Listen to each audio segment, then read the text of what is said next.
এই এগুলো কি? এইগুলো হইলো কেঁচো। এই দিয়ে সার বানাই, এই গোবরের পাশ এই দিয়া আচ্ছা, এই করিয়া এরপর আমরা বারবিকুন বানাই, বুঝছেন? এটা কি সার বলে? এটা কয় বারবিকুন। আচ্ছা, এটা বানায় কি দিয়ে মূলত? মূলত গোবর অরিজিনাল আর কিছু কেলার খোল দেওয়া লাগাতে, বুঝছেন? দিলে এটা ভিজে থাকে, ওইটা কেঁচো খায়। আর এই কেঁচোগুলো পান কই? কেঁচো কিনে আনছি আমরা এই ধরনের আপনার ওই বগুড়া গনে 30 কেজি আনছি 60,000 টাকা। কেজি হিসেবে? হ্যাঁ কেজি 2000 টাকা। হ্যাঁ, কেজি 2,000 টাকা। আচ্ছা, তো এই সারটা কিভাবে কতদিন লাগে বানাইতে? এটা মনে করেন এই কেঁচো দেওয়ার পর 20-25 দিন পর উপর দিয়ে এক চালান উড়ন লাগে, এরকম আর কি। 15 দিন পর 20 দিন এই যে উড়েছি ওই সামনে, এই আবার এইটা আবার সালাই দিই, আবার এটা খাইয়া পড়বে, আবার 15 দিন পর এই সারটা আবার উডম। আচ্ছা, সার বিক্রি হইবে কোথায়? বিক্রি হবে আমাকে ওই নার্সারিতে, ওই এতিমখানার ভিতরে। আচ্ছা, বরগুনার তো বরগুনাই থাকবে। হ্যাঁ, বরগুনাই থাকবে। ওই বুঝতে যত পারছি। মানুষের চাহিদা আছে, যত মানে লাগবে ওখানেই নেয়। এই সারটা কিতে ব্যবহার করা এটা হইবে? ব্যবহার করবে গাছে, গাছে এমনি কোলার ফাঁসে এবং ওই যে কোনো গাছে দিলে এটা মনে করেন সার থেকেও মূল্যবান জিনিস। এটা মনে আপনি করেন- কিভাবে এটা শিখলেন? এটা আমি তো ওইখানে ওই নার্সারিতে কাজ করতে যাইয়া মোটামুটি আগে তো গাড়ি চালাইছি, এখন গাড়ি বাদ দিয়া এই নার্সারি ঢোকার পরে এখন আইটেম কৃষকের তো আগে কাজ করছি, আর মোটামুটি আইটেম আমার শেখা হয়ে গেছে। আচ্ছা, তো এই সার তৈরি হইতে কতদিন সময় লাগে? মনে করেন 15 দিন লাগবে নর্মাল। 15 দিনের পর আবার উপর দিয়ে এক চালান রুমু, আবার এরকম চালাইয়া সুন্দর করিয়া দিমা, আবার খাইতে করা। ওই কেঁচোতে খায়? হ্যাঁ, কেঁচুতে খাই আর কি, ওটারে সার বানাই হেলায়। এই যে সারটা, এই যে উড়েছি,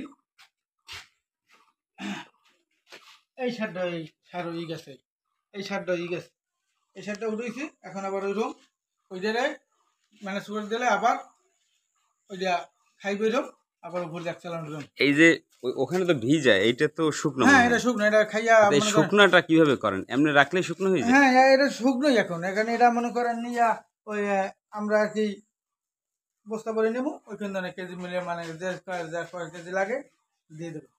আচ্ছা, এই এই এই যে সারের যে এইটা যে শুরু করছেন আপনারা, হ্যাঁ, এটা কিভাবে শুরু করলেন? মানে এই উদ্যোগটা? দিয়ে হইলো আমাকে মালিক মনির আছে, সে এই দিয়ে আগে একটা জায়গায় পর্যটে চাকরি করে এসে, তারপর হ্যাঁ উদ্যোগে যা সে আনছে, আনার পর হে করার পর আমার রাখছে। এখন আমি এটা আবার মোটামুটি শিখছি, এখন পরিচালনা মনে করেন এখন না হইলেও আমি এটা চালাচ্ছি। কতদিন আপনারা এটা শুরু করছেন? কতদিন হয়েছে? এটা 2 বছর। 2 বছরে কি লাভ হয়? এত লাভের অংশ মালিকে পায় না।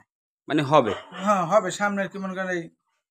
দেখেন, আমরা যদি এই ভিডিওটা প্রকাশ করি তাহলে তো অনেকেই উদ্বুদ্ধ হইবে। হ্যাঁ, উদ্যোগ হইবে। তখন আপনাদের কাছে আসলে আপনারা সাহায্য করতে পারবেন। সাহায্য করতে পারবো, একটা পরামর্শ করতে পারবো। একটা মানুষের একটা গাছ লাগাইলে, একটা ক্ষেত করলো, একটা বাগান করলো, কি কি প্রয়োজন, কি কি দরকার, এটা আমরা বলতে পারবো। আচ্ছা, আমরা এখন যেখানে দেখতে আসছি, এই যে সার যেখানে তৈরি হয়, এই স্থানের নাম কি বা কোন এই জেলায়? স্থানের নাম সুরেশ্বর বাজার, বরগুনা সদর উপজেলার 6 নং বুড়িচর ইউনিয়নের সুরেশ্বর বাজার। সুরেশ্বর বাজার, এটা হলো 7 নম্বর ব্লক। আচ্ছা, আপনার নাম কি?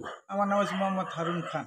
আচ্ছা, হারুন ভাই, আপনার কাছে আসলে অবশ্যই মানুষ এটা আসলে দেখতে পারবে এবং শিখতেও পারবে। শিখতে পারবে, হ্যাঁ, সবাই ই করতে হবে। এবং এটা তো আমি হ্যাঁ কর্মচারী, আমি তো নিজের দিই নাই না, তারপর কর্মচারী হ্যাঁ। টিকেই রাখে মালিক। মালিক, হ্যাঁ।